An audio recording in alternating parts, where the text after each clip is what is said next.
Micro. Yeah. Where should I stand? You can stand anywhere. Means you can move Yeah. or stand. Pointer is also. So should I put this up? But I usually don't use. Yeah. Because it is live on social. Oh.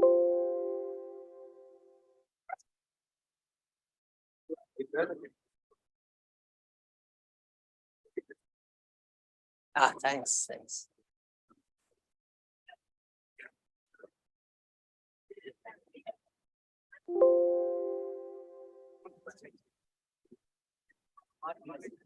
And is there a pointer or I can use the cursor here? Pointer is here. You can Okay. use this pointer. Okay, how do you use it? Oh, Oh, it's it's this one, this button, this red one. Red button. okay. Or next, previous this one. This is for the slides and the Next. pointer is this. Yes, yes. Red one. Oh, where am I? Let's see. Oh, this is a problem if I move away from the thing. No? Yeah. Then I won't use the pointer. It's okay. Let's go back. This can go into this. I think I won't try all these things and then get distracted. Yeah. So, yeah. Yeah, I'll just stand there. So,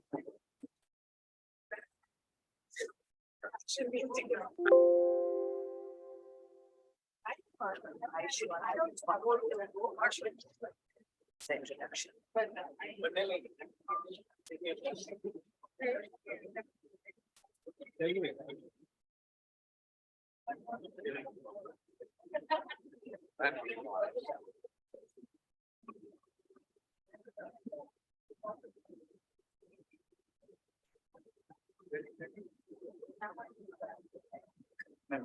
Thank you.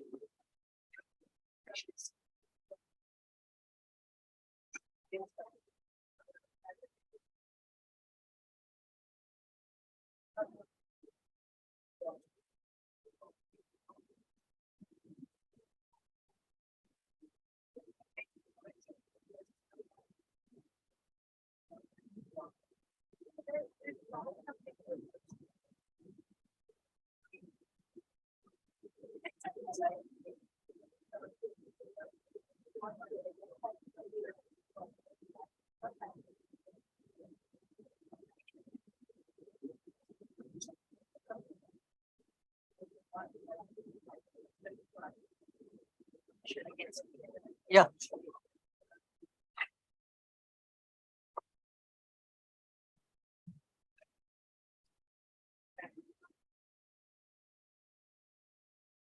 So, hello everyone. It's our great honor to host Professor Alaka Basu today. Excuse me for my hoarse voice. But Professor Alaka Basu researches and teaches in the broad area of social demography at Cornell University. While her general field of research is demography, within this field, Professor Basu is particularly interested in the vast diversity of human experience, as well as the equally vast potential for change, even in social behaviors and practices that seem to be culturally ingrained or biologically immutable. In both the areas of reproduction as well as practices related to health and survival, she studies the social and cultural dynamics that constrain people's choices at some times, but can just as radically force changes in these choices. Gender relations are an important feature of these social arrangements that have demographic consequences, and she has a special interest. Professor Basu has published widely, and in addition, her public engagement happens through frequent contributions in the news media, as well as presentations to lay groups within and outside of Cornell. She has long been interested in increasing interaction with researchers in her field who are working in relative isolation. So this applies to a lot of us. As director of the South Asia program at Cornell, she tried to achieve this by setting up an association of researchers working on South Asia in the smaller schools and colleges in central New York. Today, she's going to present to us some very interesting work on men, work, and marriages, some connections and some implications. Welcome, Professor Basu.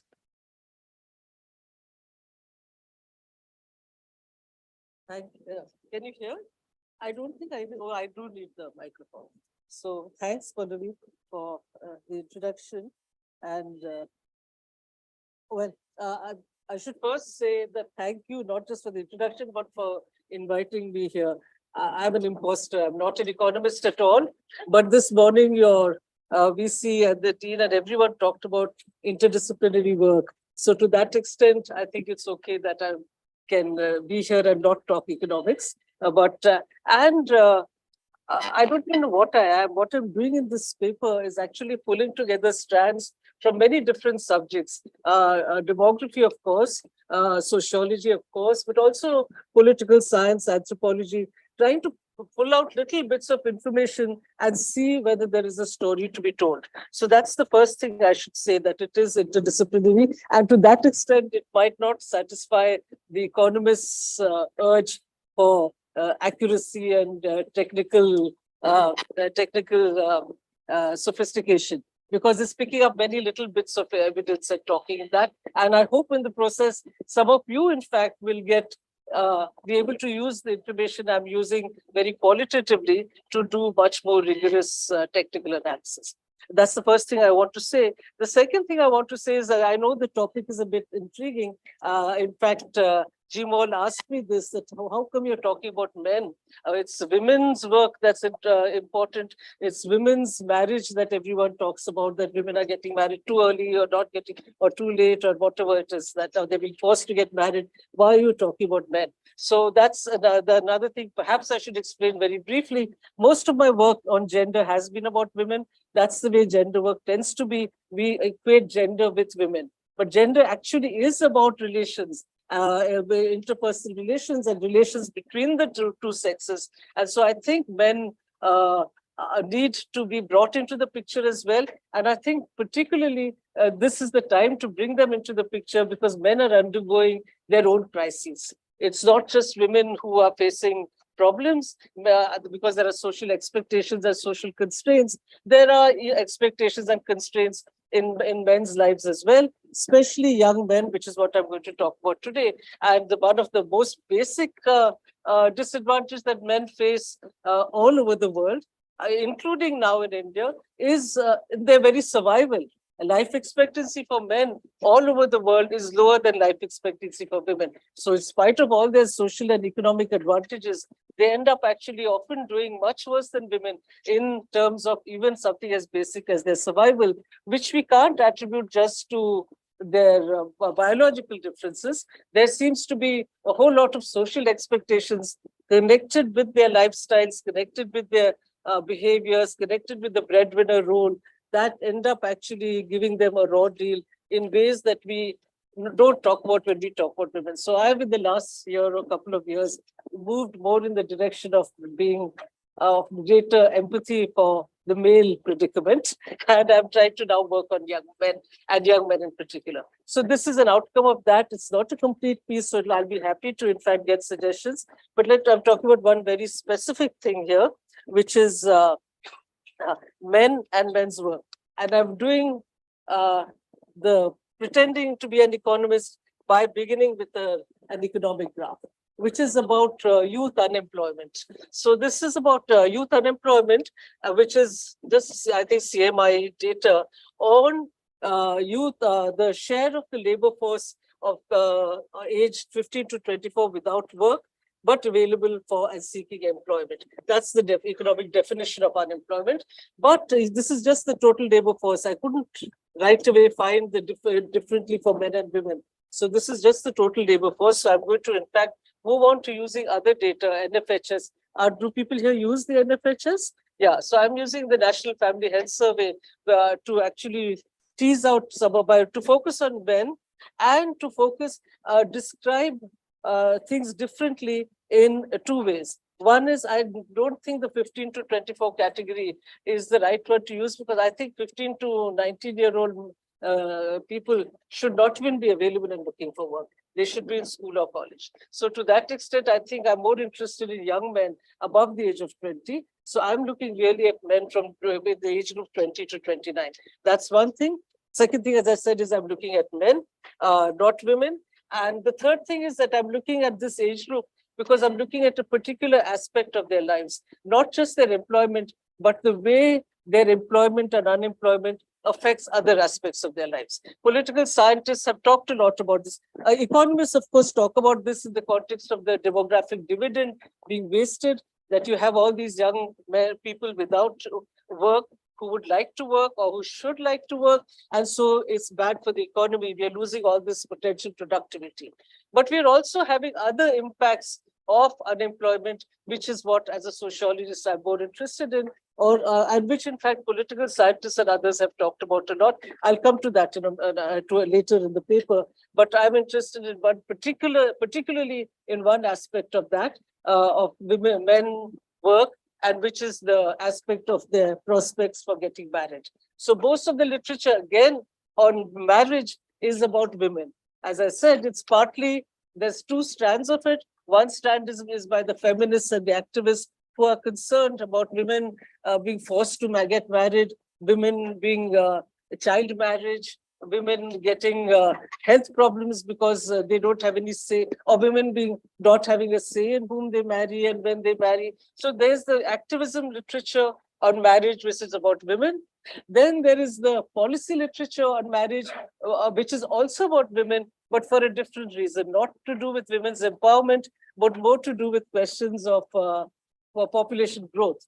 The earlier women marry, the more children they'll have, the more likely they're to be not working, the more likely they are not to be highly educated. And so one way of reducing birth rates and reducing population growth, according to policymakers, is to increase the age at marriage. Right now, there is a big demand going on, right? There's going to be, there might be a law passed to raise the legal age at marriage for women from 18 to 21.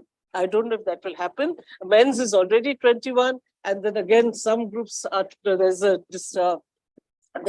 controversy. Some women's groups say that men also should be raised to 24. There's another group that says that, no, if you want gender equality, it should be the same for men and women. So let it be 21 for everyone. So there are all these things going on, but most of them are concerned with women. I'm interested, not more interested, I'm interested in the women's question, but I'm interested right now in this work in men. But as I said, I'm not going to look at the 15 to 24-year-old men, and I'm not going to look at unemployment as defined by available and willing to work, because that, as I'll say later, is a bit of a questionable indicator. A lot of people might not be available and willing to work because they've dropped out of the labor force. So though this is a startling graph of youth unemployment, I'm actually going to move on to look, use NFHS data to look not at unemployment as such as by that economic definition, but just in terms of how many men are working. So are people working or not working? So just using the worker population ratio or something like that. So that's, so there, if you look, I'm using the NFHS data, which is looking at unemployment in another way, percentage of men not currently employed over time. So I'm using the NFHS 3 and NFHS 4, which refers to 2005-6 and 2000, it's a 10-year gap, 2015-16. So if you look at the last row, that is just looking at all men from there. And you can see that there's been a big jump. Now I'm only looking at men, not at women, and young men. You can see there's been a big jump in the proportion of men who are not in the labor force. For 20 to 24-year-old men, there's a doubling. For 25 to 20-year-old men, it's lower, the rates are lower, but it's almost tripled over the 10-year period. So there is definitely a problem going on. 20 to 24-year-old men, one might say a large number of them are students. 25 to 29, it does seem to be a problem of unemployment, rather as economists define it. And what is interesting here is I just also look at it by education. So I'm looking at different categories of schooling and college, and you can see that as educational levels rise, the unemployment problem or the non-working problem gets worse.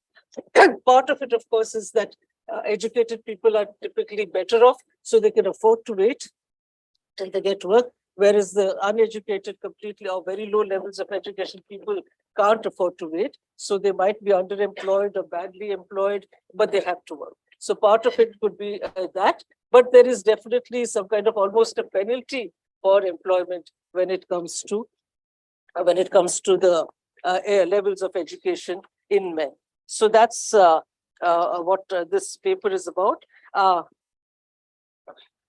And so then, as I said, there has been some writing on the various problems connected, the non-economic problems. The economic problems the economists are talking about all the time, about the demographic dividend and the loss of economic potential through this kind of unemployment. But there are other disciplines talk about the other problems connected with having a large pool of unemployed people. So the political scientists talk about political trouble that might occur.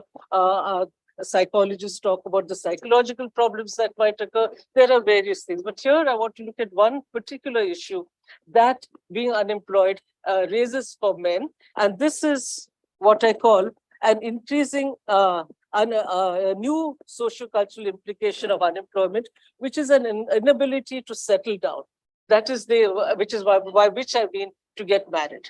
So this was not the case earlier, as I'll tell you in a few minutes. But now a marriage is increasingly tied for men to their employment, to having jobs. So most of the literature, as I already said, so I won't repeat this here, on marriage in India is about women, for various reasons, as I said. But the problem with that is, there is one problem with that, is that because we think that women marry early is for all kinds of negative reasons, when women's age at marriage rises, we assume that that means things are going well. It's for all kinds of positive reasons. So here I'm trying to ask whether maybe we are overdoing the belief that women are getting empowered just because they're marrying later. And one of the ways to think about that is to look at what is happening to men. And so here, for example, is just the women's age at marriage. It's not the age at marriage, it's a proxy for the age at marriage, which is the number of women who are not married in different age groups over time. And you can see that it looks very good. In 1991, 92, about 40% of women were married. By the 2015, 16, only 15% of 15 to 9-year-old women are married. So which means they're getting married later and later. So that's a good sign, and one could take that. And this is the same even for the 20 to 24-year-old age group. There's been a big jump in delaying marriage. So one can take that as a sign of good things happening. Women are getting more educated, they're working, they have other aspirations in life, and so they're not and they have more choice. Their parents can't rush and get them married. But if you look at the men, you see actually there's almost a parallel process taking place in the age at marriage for men. For those who are not demographers, the variable I'm using is never married, which is a proxy for age at marriage in a country like India where marriage is universal. So by the age of 35 or 40, everyone's married. If in countries where marriage is not universal, this would not be a proxy for age at marriage, because it could also include men who never marry. But here it is a proxy for age at marriage. And so I'm using that. It's an easier thing. The data are available. I don't have to calculate anything. So it's available. And you can see that for men, this is the same kind of increase that is taking place for women is taking place for men. And so there's a delay in marriage that is almost. And why am I using these age groups? Again, for the non-demographers, for the women aged 15 to 19, I'm not looking at men aged 15 to 19, I'm looking at men aged 20 to 24, because in India, over time, steadily, the age gap between spouses has remained almost constant at 5 years. So women aged 15 to 19 are more likely to marry men aged 20 to 24. So when we look at what we call the marriage market, we look at the numbers of women aged 15 to 19 and compare and the men aged 20 to 24 as being their potential partners, and 20 to 24-year-old women with 25 to 29-year-old men. We do that because this somehow hasn't really shifted. It's remained, it's around 4.2 now, then the average age gap between spouses. So that's why I'm using this. And okay, so the question then is, why has this been rising? Is it men responding to women wanting to get married later, and therefore they're not able to get married early because the women don't want to marry them early? Or is it women responding to men not being available for marriage? I think it's both. Most of the literature development assumes it's women are now getting empowered and therefore not marrying earlier. Part of it is, of course, in the younger age group, and the part of it is, of course, the marriage market has got skewed because of what you all know, the sex-selective abortions in India, which have reduced the number of women, which have made the marriage market worse for men in terms of fewer women available because fewer women have been born. But that's only one part of it. Other things have also been happening. And the main thing that's been happening, I think, is that there has been a drop in the availability of eligible grooms, what I call, it's not that any man can marry, woman can marry any man. On the whole, you have hypergamy, you marry men better off than you by some criterion or the other, but you also have isogamy, which is earlier, the grooms and brides were matched according to what are called ascribed characteristics, what they were born with, religion, caste, language, those things are important in the marriage market. But over time, other variables also came in. To begin with, the most important of these are called acquired characteristics, and the most important was education. So everyone wanted an educated man. So the educated man had a big advantage in the marriage market, and he could ask for a dowry. He could get married at a younger age because if he was educated, he was a good catch. So that was there. But now levels of education, male education, have shot through the roof. Almost all, levels of even college education have gone up very high. So male education is less of a status symbol because almost anyone can get an educated group, but it's also less of a guarantee of employment. One of the reasons people wanted educated grooms was they would think that guarantees secure employment, so the girl can get married. Now, I just showed you from the earlier graph that it's not a guarantee. That education, the higher the education, is not the higher the probability of having a good job. So now people have jumped more directly to eligibility, including employment. So if you want a good groom, you also want him to be educated. And we have studies, which maybe I should say this later. We do have some studies which and surveys, national level surveys, which find all over that the most important characteristic that you want in a groom is a job, that he should have a job. Whereas the most important characteristic that you want in a bride, you can guess, looks, her beauty. So for men it is jobs, and for women it is her looks. So most surveys find this. And so you can see that there is a change taking place. There are other lines of evidence. I just came across an interesting paper on the employment penalty for women, that men in fact are conditioned not to want working wives. So that may partly explain why working women stop working after marriage. And this was an interesting study of the marriage sites looking for partners through marriage. And you find that the women who say, this was a fake study, someone set it up, but for women who say that they're working and they want to continue working after marriage, get less responses from men than women who say that they will stop working after marriage. So if that is the case, then obviously the idea is someone has to work. So the man is going to be the work. So if the woman expects not to work after marriage, even more she'll want a man who has a job. So that's, and we have other kinds of, an interesting one is Shadi.com. You know Shadi.com, the website for getting married.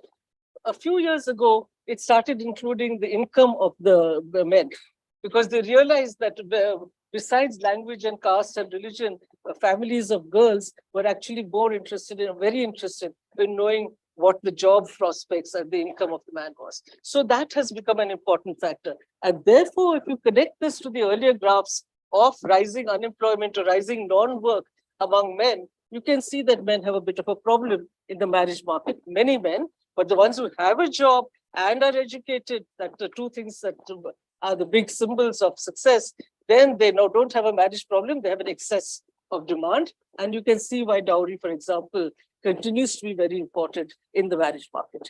Okay, I think I'm going too slow because we have to I'll move on. The reason I'm saying all this is because in India, this is relatively new, but it's not new in other parts of the world. Marriage for men has all over the world historically and Oh, okay. I'm just giving this as further proof that you can see the marriage levels, percent marriage among the employed are much higher for both age groups of marriageable men than they are among the not currently employed. And in fact, I won't go into details. The second half of the table, in fact, looks at men who are not currently employed or and haven't even been recently employed. Here you can see that the proportions are very low of men who are married, whereas the upper panel looks at men who are not currently employed. It could well be that when they got married, they were employed and they've lost their jobs. We don't have information on employment status at the time of marriage. So this is just to corroborate what I was saying, that unemployment, not having work, makes it difficult for a man to get married. Now, this is not something special, right? It's special for India because it wasn't always the case, but it's not special from a larger global point of view. Historically and today, in most parts of the world, marriage was tied to economic independence. So societies were set up in a way, in different ways, different cultural settings, different ecological settings were set up in a way which made it difficult for men to get married if they didn't have an independent income. For so-called social structures were of the kind that made it difficult. For example, in historical Europe, we know that a man could only get married when he could afford to set up an independent household. You can't live with your parents and get married. That was the case in the past, it's the case now. So of course, then you could, unless you had work or some kind of inheritance, you couldn't get married. And you saw this very nicely reflected in countries like England, which has the inheritance system of what's called primogeniture. The eldest son inherits the property. So the eldest son could get married, but even he had to wait till his parents died. And the younger sons had to, in fact, go and find work elsewhere. And so what this meant was that you ended up with, in fact, a late age at marriage, and you ended up with a large number of men who never got married, which means you also ended up with a large number of women who never got married. So men went off to become apprentices, they joined the church, they became priests, and women did similar things because a large number didn't get married. You also see it in the fact that as wage levels changed, when wage levels dropped, marriage levels dropped. When wage levels rose, historically, marriage levels rose. So you can see there was a direct connection between access to an income and the ability to get married. In sub-Saharan Africa, in the past and now, we see similar constraints on the ability to get married, which are to do with the bride price that you need, again, to be able to pay to get a bride, and polygyny, where the well-off men could marry more than one woman, so that, in fact, the worse-off men had to wait much longer. So the effect of that here you see is a big age gap between brides and grooms, because the grooms have to be much older before they can afford to get married. And you see this polygyny, which was sustained through the sub-African system of what's called postpartum abstinence, that after a child is born, you abstain from sex for as long as you're breastfeeding the child. These were all cultural practices, but which ended up perhaps being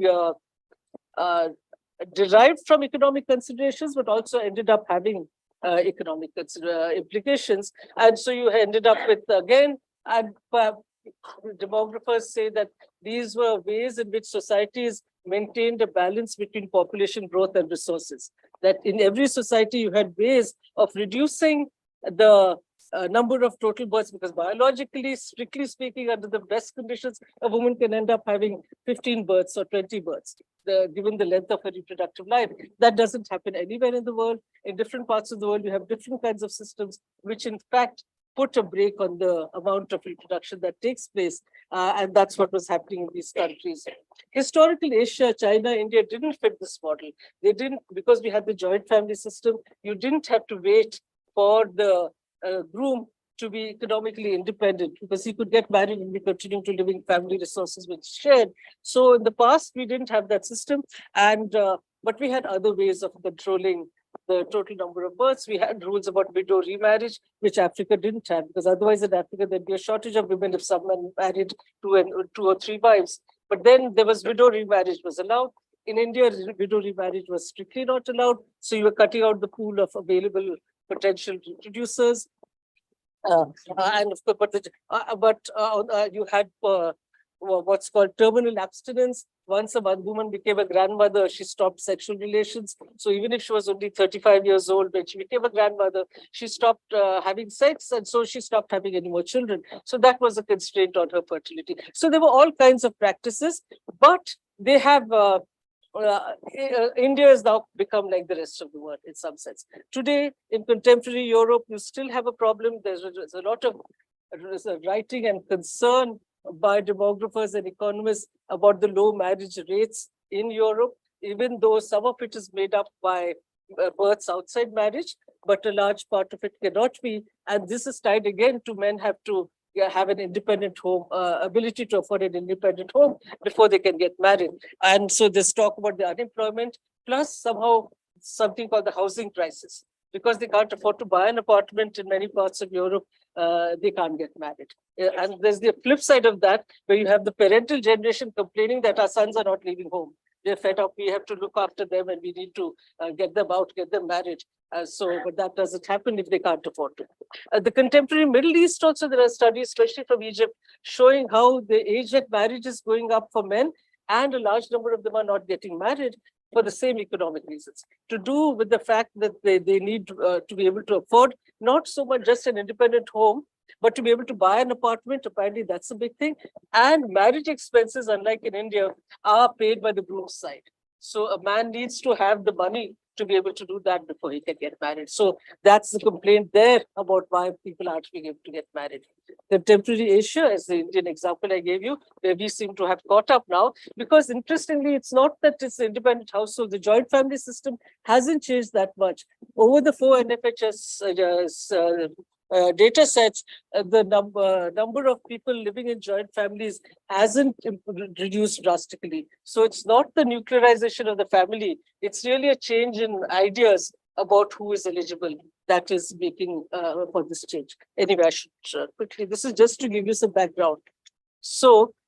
Therefore, now we have what I call a new kind of marriage space. The numbers of men and numbers of women, the eligible men and eligible women are changing. And what are some of the current numbers? You find that if you just look at all men and all women, for every 100 men aged 20 to 24, there are 106 women aged 50 to 19. So there's a little bit of a surplus. And for the older ones, the surplus is bigger, partly to do with the fact that the younger women belong to the group of sex selection. So there's a smaller pool of the younger women available for marriage. But once you start looking at things like education, so men with college education, you can see that there's a big excess of women compared to men.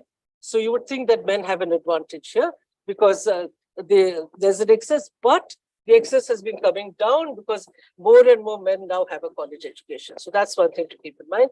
Employment, again, it's again an excess of women compared to 106 women. If you look at all women, it goes up to 166 for the young women. For every 100 men aged 20, for every 100 employed men aged 15 to 20 to 24, there are 166 women aged 15 to 19. For older men, it's better because older men finally do start working. I mean, you can't keep remaining unemployed forever. So it gets better. And so what happens therefore for women, and then the worst is, of course, look at the last column. If you have a college education and you're employed, then the marriage space becomes terrible for women. It's 1,530 for women per 100 men with a college education and a job. For older men, it's better because more men are working. So the pool of available men has increased and they can't stop working. But you can see, and what do women do in such situations? If they want a man with college education and a job, either they wait, so they get married at a later age when the availability of groups goes up, or they pay big downs to find the man. So of course, you can see that women's age at marriage would also go down partly for that reason. These numbers, I mean, if anyone's interested, I can send you. But basically, this interest in unemployed men, there's a huge, not a huge, but a growing qualitative literature on men. Most of the studies, as I said, have been about women, but increasingly there's an interest in the situation of young men, not men in altogether, young men, especially young men who are caught in this trap of not having work, maybe not being married, or having who are just and so a whole new vocabulary has developed to talk about some of these aspects of men. And there's a new language which we use. For example, these young men are said to belong to what is called the waiting generation. They're waiting for life to take off. They're not children, they're not adults, because they're caught somewhere in between.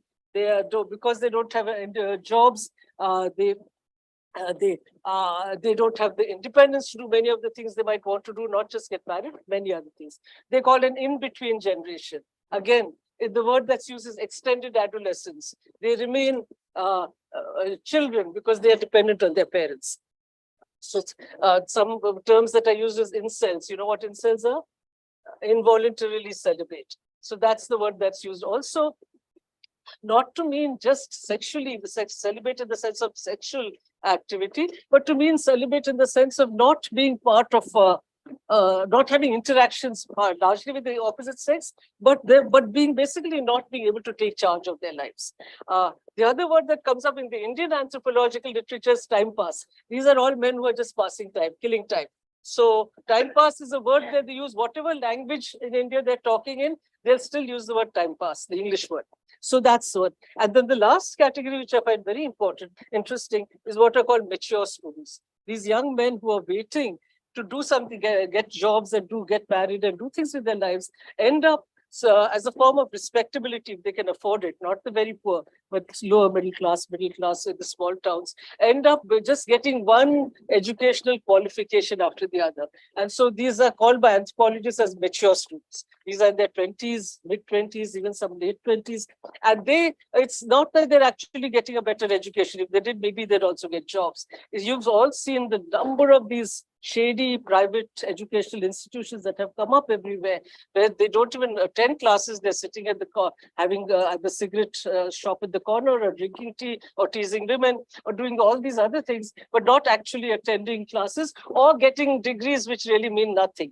They're just a form of time pass. In fact, mature students is a form of time pass. And I say this because, again, we're getting a false sense of optimism when we see the large numbers of students in college. But in fact, many of them are there just because they have nothing else to do. And therefore, that word needs, you all know the word needs, not in educational training or employment. That's what we worry about. But I think that we should also worry about the nets, not in employment or training, but in education, because they're in education as a way of killing time.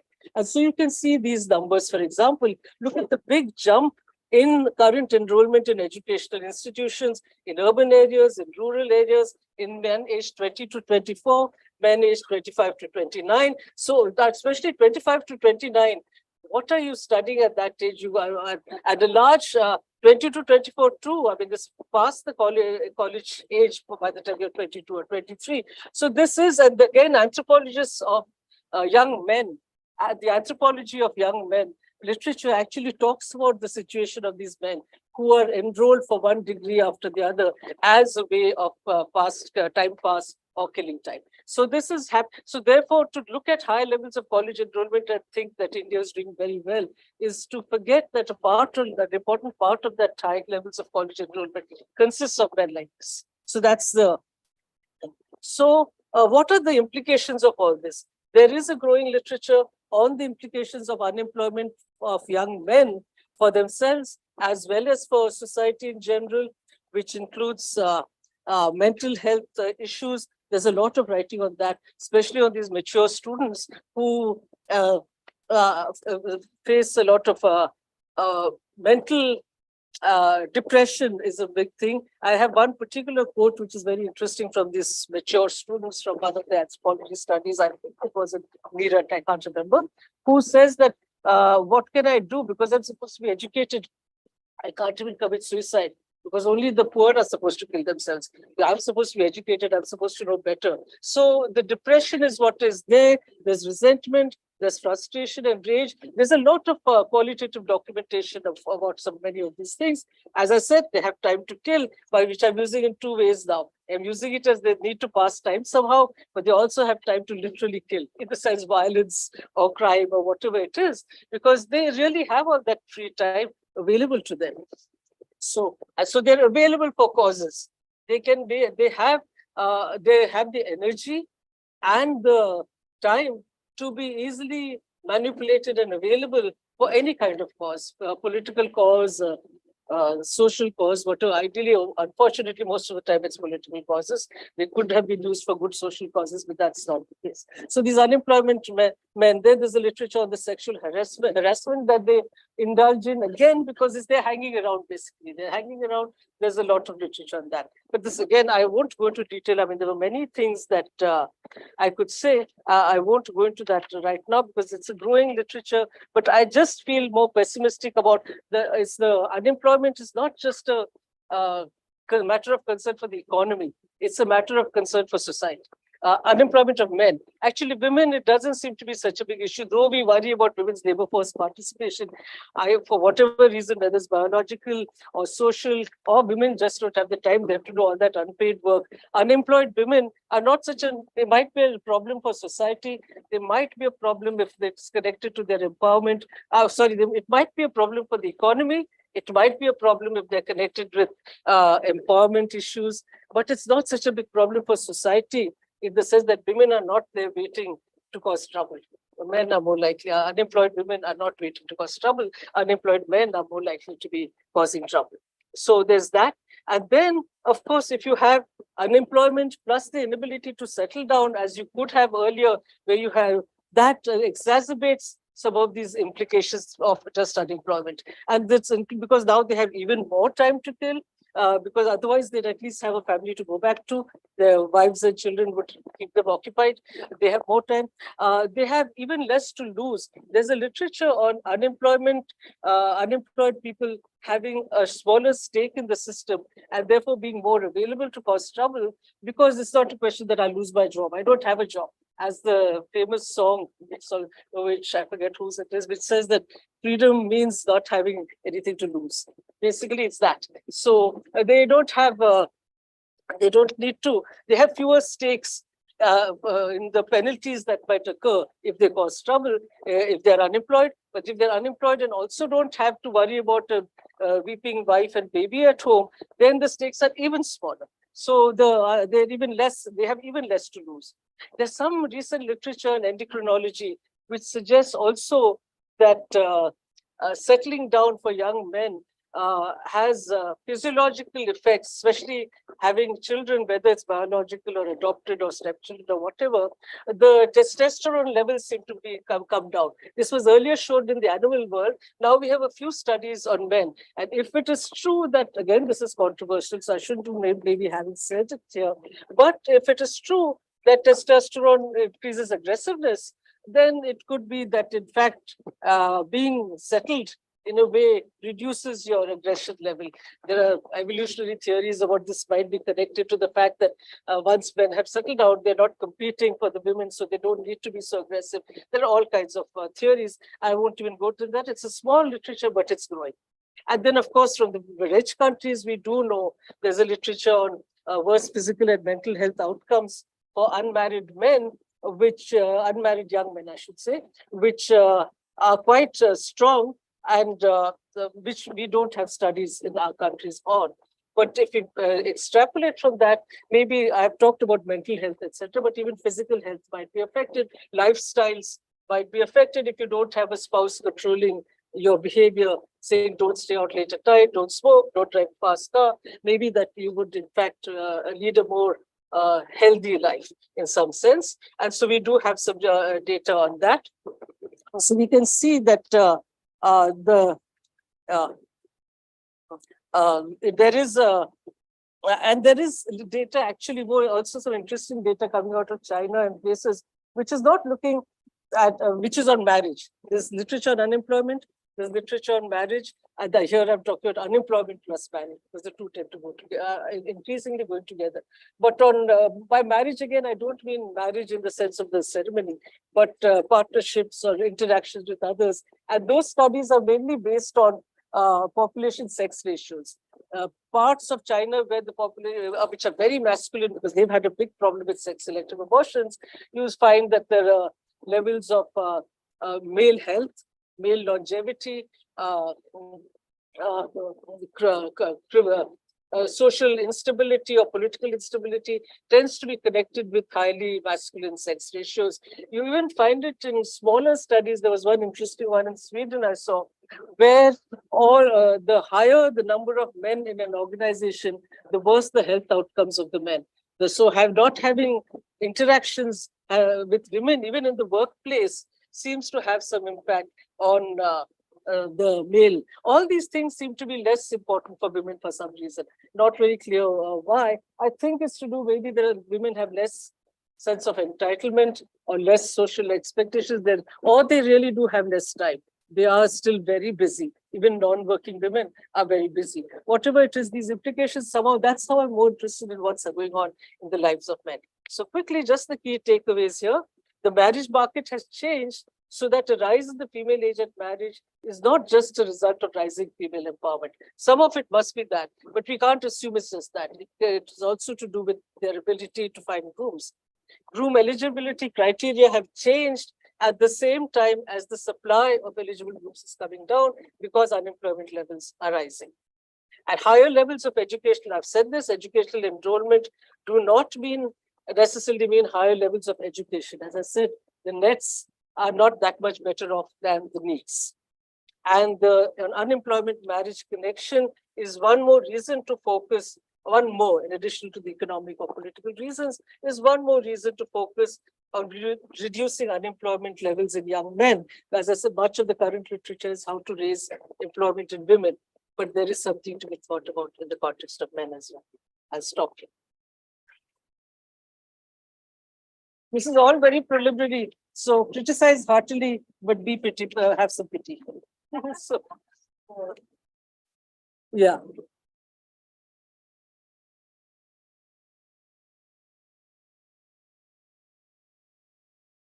Ma'am, first of all, thank you so much. It was really very good.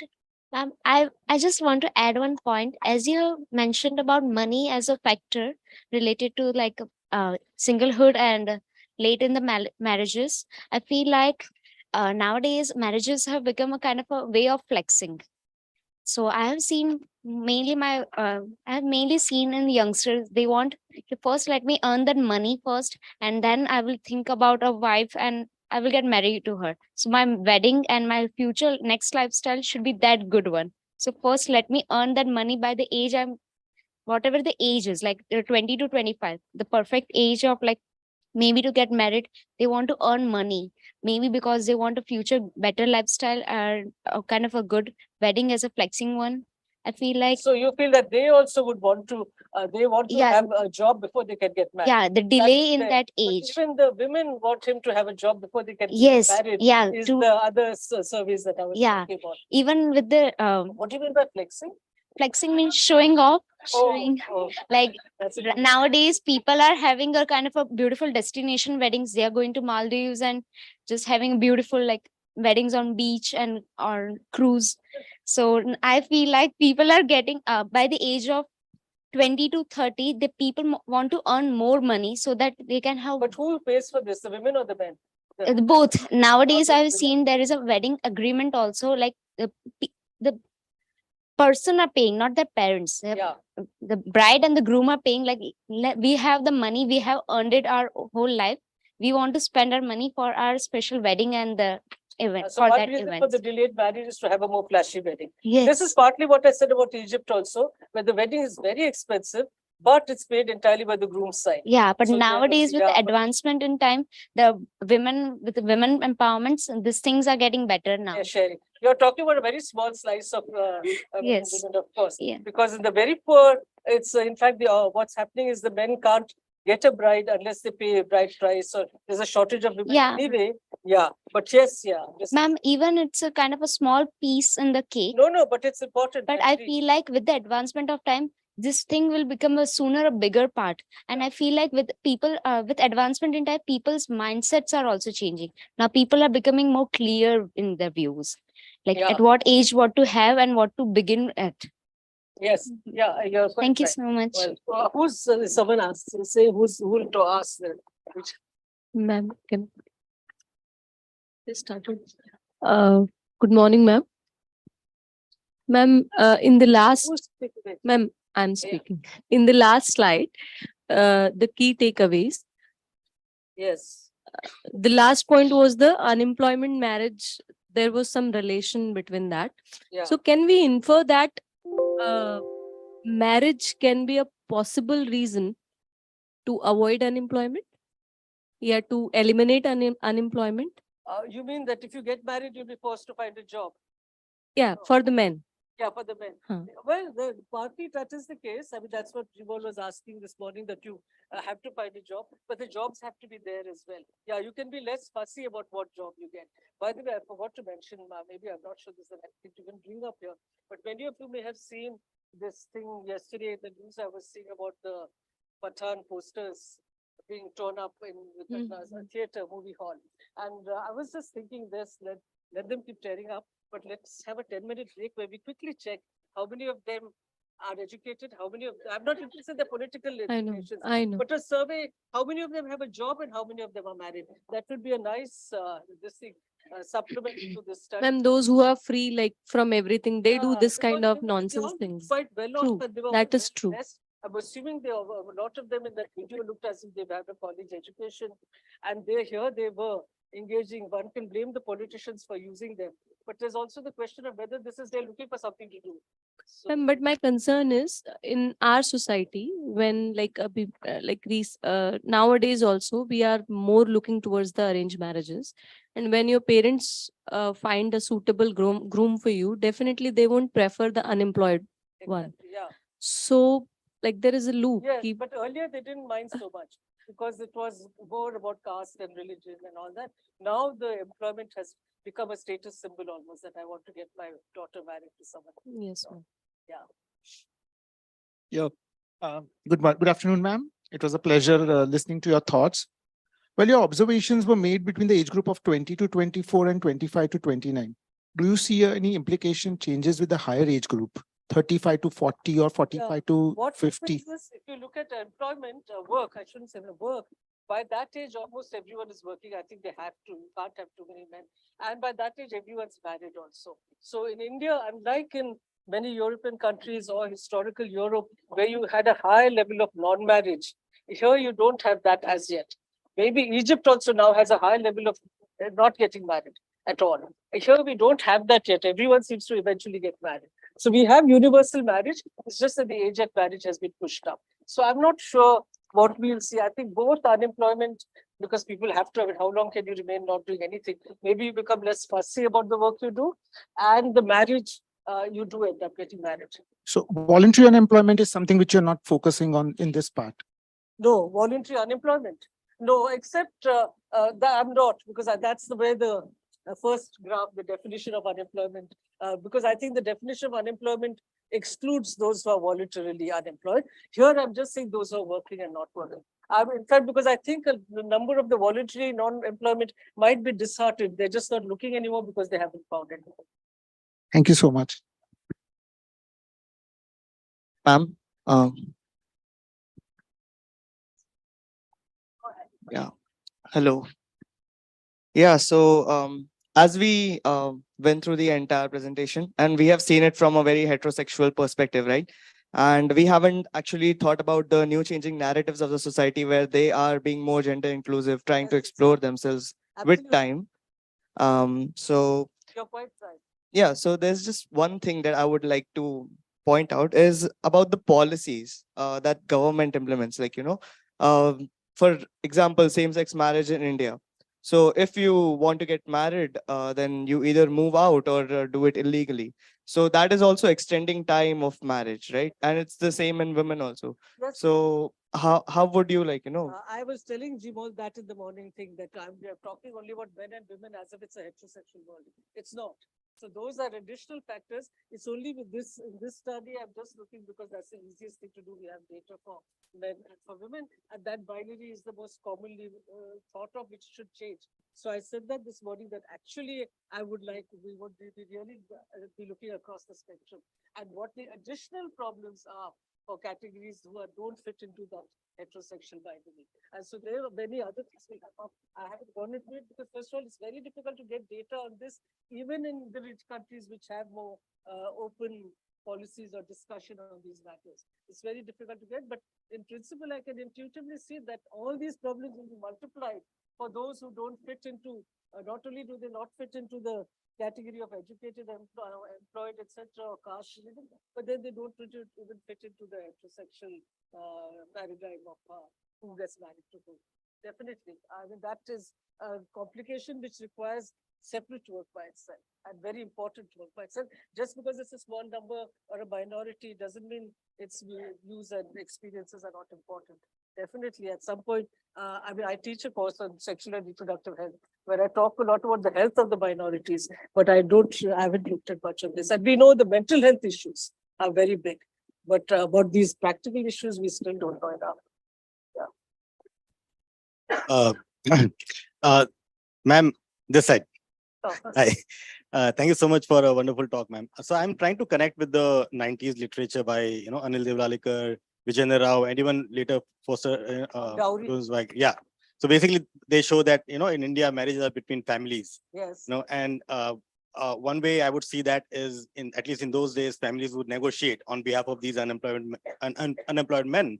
So what do you think is happening with that level of negotiation between families to sort of come together in form of risk sharing, just like what I'm was sure things must be happening like reduce, you won't ask for so much dowry.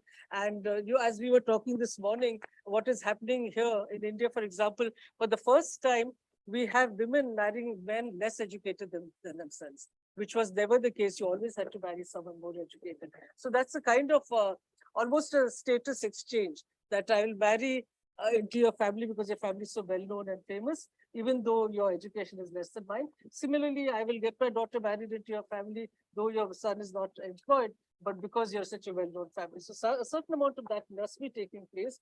But increasingly, the way education at one time became the marker of status, employment is now becoming a marker of status, and what kind, especially education plus employment. So I'm sure there are negotiations taking place at the lowest levels. You also have bride price. You have poor men having to pay to get brides because they have the problem of not having decent work, plus not having enough women because those women can always marry up because they can't marry up. So you have the first time the question of bride price occurring in North Haryana and Punjab and states like that, where there's a shortage of marriageable women for the poorer men. So all kinds of negotiations, subversions are definitely taking place. I'm just giving this overall picture. Ma'am, I have one question that the women who are just more educated to her partner, is there any kind of chance to promote the hypergamy or not only that, but also there is a chance of gender inequality or social inequality?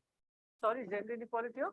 Gender inequality, not only gender inequality, but also social inequality. Is there any kind of chance to? Well, certain amount, you see, there are so many ways you can get out of this trap. One, as I said, is women are marrying men less educated than themselves. So that's one kind. So it's a hypergamy, not hypergamy. Other things that might be happening is they might marry unemployed men. The other thing they might do is reduce the age gap between spouses. That will change the squeeze. Because if you have this big age gap is also because you're looking at the 5-year gap. So, but that has not happened yet. At least it must be happening again in small areas, but it's not happened enough for it to reflect in the average age gap between spouses. So there are, of course, lots of micro level accommodations that are taking place. And maybe in the end, this will be good for gender equality if we stop worrying about is it the man breadwinner or the woman who's working. So if it becomes that one person needs to work, it doesn't matter who, then we might get more gender equality. But right now, we are still stuck in the fact, as I said, from those marriage surveys, that the man should be working and the woman not only should not be working, she should stop working when she gets married. then we are stuck in this bind of man having to find a job. Use your microphone. Does it promote the domestic violence? I mean, Yeah, there are some studies, again, very small field studies that definitely not only does the man being unemployed and the woman being employed increase the possibility of domestic violence, and that's not here, just here. We find the literature from the US during COVID, where more men than women lost their jobs, that domestic violence increased because this is a threat to their masculinity, it's a threat to the male breadwinner ideal. And we do see some of that. And what seems to also matter is not often not whether the woman is working or not, but the relative income. If she's earning more than the husband, that is a bigger problem than if she's working or not. So there are all these other fine tuning that one can do. I'm just giving a broad picture, but yes, in the long run, you'll have these, maybe in the short run, you have these negative effects. Maybe in the long run, we will actually reach a system of greater gender equality. We are reaching it for education, that men are willing to marry women who are more educated than them. it is surely hampered the socio-economic status. I mean, it is surely hampered the socio-economic status. Hamper. Yeah. I mean, Okay.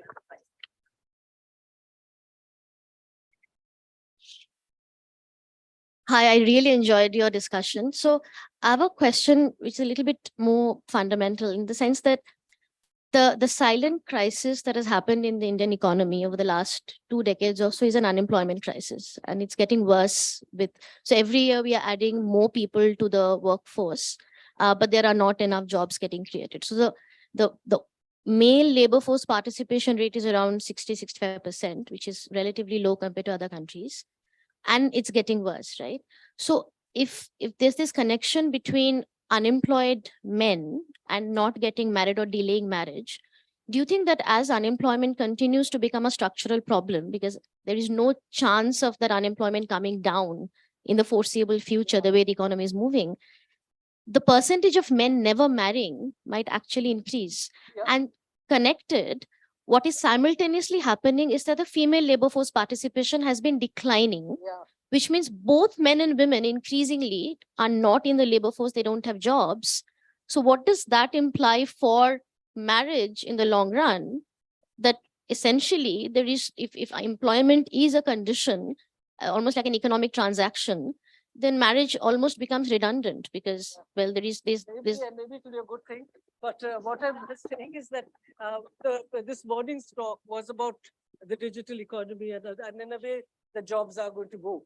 So they're going to go for men as well as women. So then, as was said, we need to find other ways. So the question is it a job or is it the money? So if it is just a job, then that's a different set of implications. If it is money, then you can think of universal basic income, you can think of profit sharing and all those things that I talked about.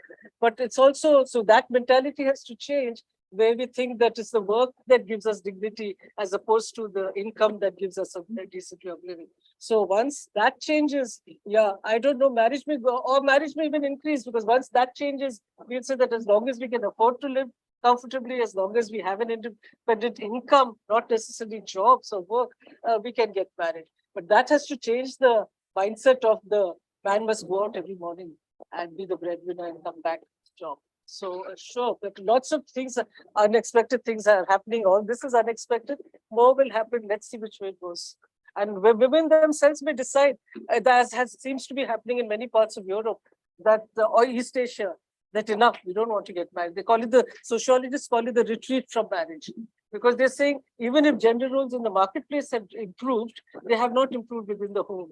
So we'd rather not get married. We have a job, we have an income, we can have a child outside marriage if we feel like that's increasing the extramarital births. And who needs a man? The only person who's going to complain is the mother of that man, because she's stuck with him. So.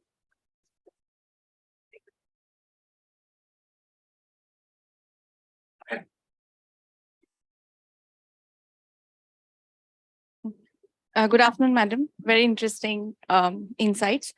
My question is slightly maybe offbeat, you can say, but I wonder if there are any implications of religion on this, because, like, for example, I talk to a few people who are Buddhist by birth, many who are Hindu by birth, many who are Muslims by birth, Christian otherwise. But for example, in Buddhist, there is a section wherein they say that whoever from the bride or the groom, potential bride or groom, who is more well off, that is a person to whose home the couple will move. And if both of them are equally well off, then they may decide to have a nuclear family.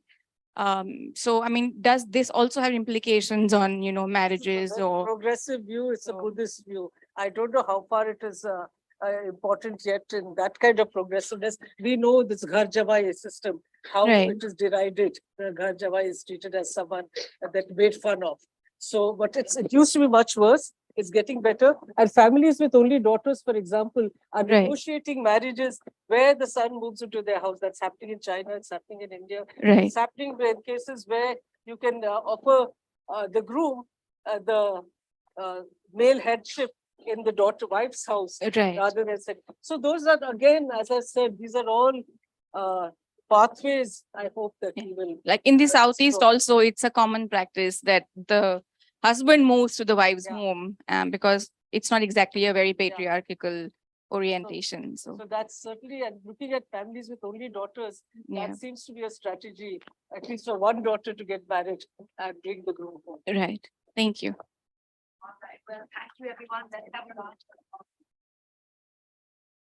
Thank you. It's a lot of very interesting questions, and I was telling Pallavi there'll be 3 people in the audience, you, the discussant, and maybe Jimon, so I'm very happy. Thank you. Oh my. Oh, you're giving me also a shawl? Oops, I forgot this. Sorry. Oh, good, good. I think the photographer wants in the center.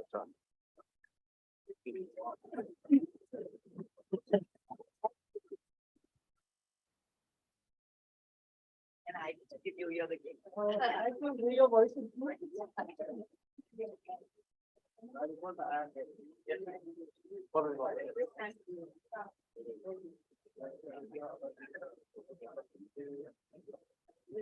So we are heading for lunch at Kulmohar. It's a third floor of University Center building. Out, straight and out right. We are leading you. So